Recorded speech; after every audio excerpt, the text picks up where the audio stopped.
Merci beaucoup. Donc, je vais parler de cette expérience pilote. C'est une première expérience en Tunisie concernant le Centre national de confinement COVID-19 partagé par plusieurs. Donc, je ne vais pas trop tarder pour dire cette pandémie était une surprise inattendue pour certains, attendue peut-être pour d'autres, puisque donc, la vie des épidémies, et c'est clair que sur le plan genèse et phase des épidémies, et le cas du Covid-19, on l'a vécu comme une épidémie avec ses composantes, bien sûr, avec une première phase, deuxième phase et ultérieurement peut-être d'autres phases en fonction de la disponibilité de la vaccination. C'est clair que, et on a beaucoup entendu sur cette fameuse courbe, c'est le nombre de cas en fonction, bien sûr, de certaines mesures et le plus important, que la courbe soit au-dessous du seuil de saturation du système de santé. Et tout le débat et la guerre, je pense, comment faire pour abaisser la courbe. Pour l'abaisser, bien sûr, c'est un travail collégial et un travail de plusieurs intervenants, bien sûr. Et le plus important, pas uniquement aplatir la courbe, mais comment faire pour éviter une résurgence avec une courbe plus élevée.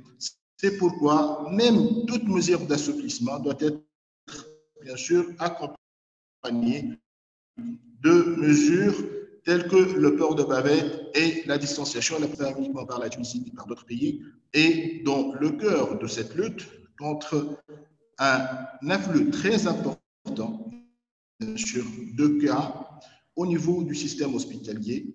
Et c'est clair qu'actuellement, c'est un vécu d'une guerre d'oxygène, mais aussi une guerre de personnel engagé, formé.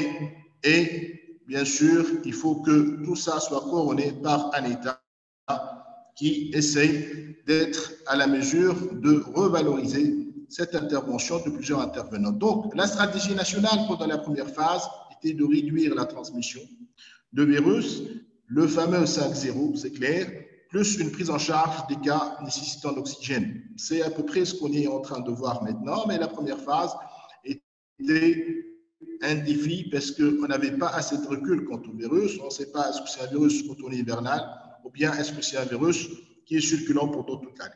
Donc, descendre de confinement, donc c'était une décision de l'État, des postes hospitalières, bien sûr, et ça concerne les patients asymptomatiques et les patients polysymptomatiques.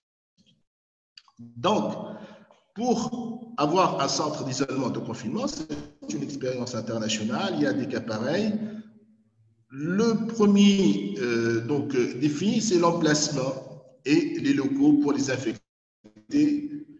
Emplacement et locaux pour le corps soignant et pour les agents des sociétés, les agents de la surveillance de la sécurité. Bien sûr, fournir des équipements et matériels, des ressources humaines intervenant et un statut juridique ou cahier de charge pour isoler des patients COVID+, qui sont potentiellement contagieux afin d'éviter, bien sûr, la transmission à d'autres cas. Et vous avez vu le modèle de notre collègue mathématicien où malheureusement on est un cas presque qui peut contaminer 10 autres.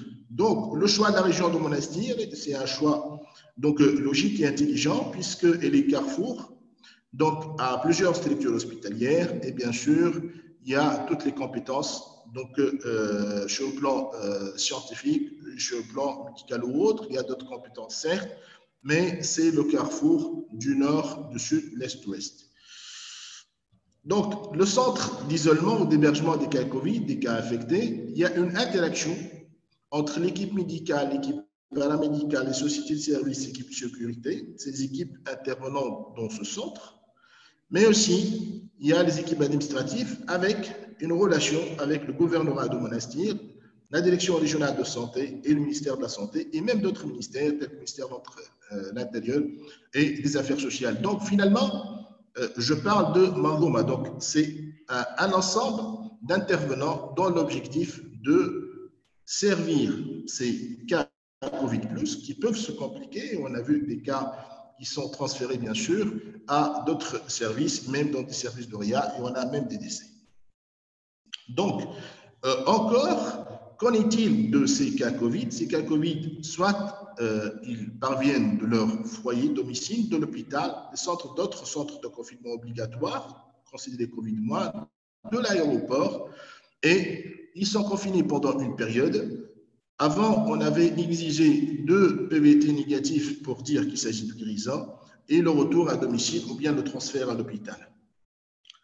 Ce centre a fait appel, bien sûr, à plusieurs intervenants et c'est l'esprit interdisciplinaire et ça, je pense que c'est fondamental puisque tout le monde doit travailler pour un objectif, l'équipe médicale, paramédicale, société de service, l'équipe de sécurité et surveillance. Ainsi, la gestion médicale, paramédicale, mais aussi administrative, qui nous a posé un problème, était au centre de la gestion de ce département du Covid+. L'enjeu était la qualité du service pour ces Covid+. Vous savez bien, donc on peut avoir plusieurs profils et bien sûr la sécurité des patients parce que ces patients peuvent s'aggraver à n'importe quel moment. Donc le point de départ de cette expérience était un hôtel qui se situe à 12 km de Mestir et 10 km du centre de Sousse. Et comment convertir cet hôtel à un centre d'isolement de Covid+. Donc, sur le plan architectural, on avait conçu une partie contaminée, comportant les chambres individuelles et les chambres collectives, des structures de soins, une partie contaminable et une partie propre pour le cadre soignant. Donc, il y a plusieurs types de chambres, je vous ai dit, des chambres individuelles et des chambres collectives. Le problème, c'est que comment gérer? Parfois, on est arrivé à 400 personnes dans un hôtel et qui sont Covid+, pendant une période qui était assez critique, parce que vous vous rappelez, la période avril-mai, c'est une période qui était relativement difficile et notre point de vue quant à Covid+, était quelque chose de si important. Donc, un petit peu l'organisation, ce qu'on a fait pour ces patients. Les équipes donc intervenantes, c'est plusieurs équipes en même temps, donc l'équipe médicale, paramédicale et société de service. L'équipe médicale était représentée par un médecin hospitalo-universitaire, référent responsable du centre, un professeur universitaire chargé de la gestion des données, des médecins de garde, des intercontractuels avec des tâches bien définies, une équipe paramédicale compétente en surveillance générale, des infirmiers chargés de l'administration, un ambulancier avec des tâches bien définies, des sociétés de services, une société chargée du nettoyage, de la désinfection et de la distribution du repas, une société chargée de la gestion des déchets type tasserie, une société chargée de l'alimentation et des agents de l'hôtel chargés de la sécurité et de la surveillance.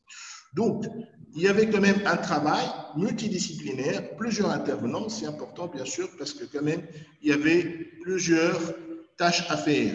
Donc, le règlement antérieur avec répartition des tâches était quelque chose de base, comment faire, comment gérer les malades, les visites, les appels téléphoniques, les rapports quotidiens, l'acceptation des arrivées des autres régions, donc l'organisation des sortants, au départ après 2 prélèvements, puis on ne fait plus de prélèvements de contrôle, des réunions quotidiennes, rythme du travail de confinement bien sûr, la coordination avec les structures hospitalières pour la vie spécialisée et en cas d'aggravation. Donc on a géré plus que 3000 cas, et on a levé l'isolement ou des guérisons de 2950, plusieurs nationalités, plus que 10 nationalités.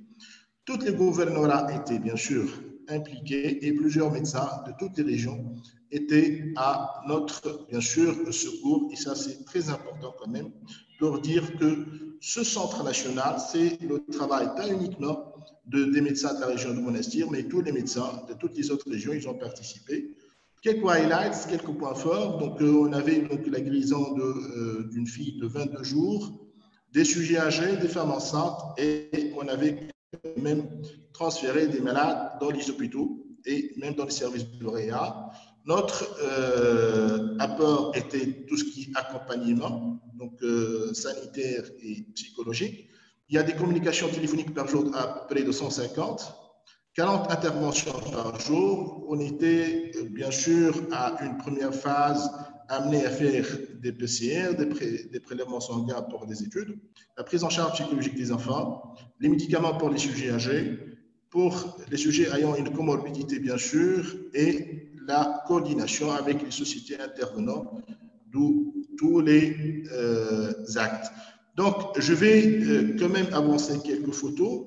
on avait bien sûr l'honneur d'avoir la visite des 3 ministres pour quand même donc revaloriser le travail des 4. C'est quelques photos qui illustrent voilà comment on a travaillé, comment on a procédé.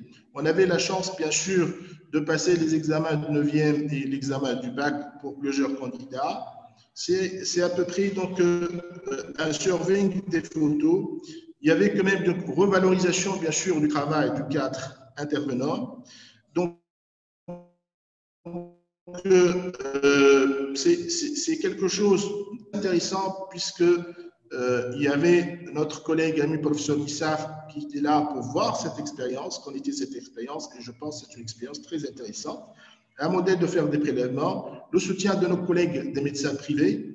Donc, c'est des sortants et c'est un moment très important parce qu'on avait quand même des médecins parmi nous et la sortie d'un médecin après avoir donc accompli sa période d'isolement est quelque chose de fondamental. Donc,